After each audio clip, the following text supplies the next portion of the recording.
दिनांक 28 जून 2025 रोजी स्वामीनगर समाज मंदिर समोर अंबड येथे प्रशांत सुभाष भदाणे व वर्ष 25 राहणार ओंकारेश्वर महादेव मंदिराजवळ स्वामीनगर अंबड यांच्यावर धारधार शस्त्राने वार करून जीवेठार मारून संशयित पसार झाले होते.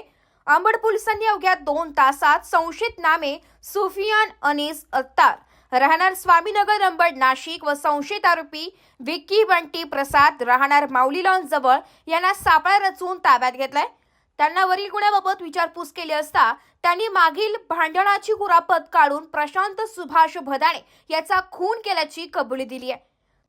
सदरची उल्लेखनीय कामगिरी पोलीस आयुक्त संदीप कर्णिक, पोलीस उपायुक्त श्रीमती मोनिका राऊत, सहाय्यक पोलीस आयुक्त शेखर देशमुख यांच्या सूचना व मार्गदर्शनाप्रमाणे अंबड पोलीस ठाण्याचे वरिष्ठ पोलीस निरीक्षक मधुकर कड, पोलीस निरीक्षक सचिन खेरनार, सहाय्यक पोलीस निरीक्षक किरण रौंदळे, सहाय्यक पोलीस निरीक्षक दीपक बाकुल, पोलीस उपनिरीक्षक झणक सिंग घुणावत, पोलीस उपनिरीक्षक नितीन फुलपगारे, पोलीस उपनिरीक्षक संदेश पाडवी, पोलीस उपनिरीक्षक योगेश साळुंखे आदी अंबड पोलीस ठाण्याचे पोलीस अधिकारी व कर्मचारी यांनी केली आहे.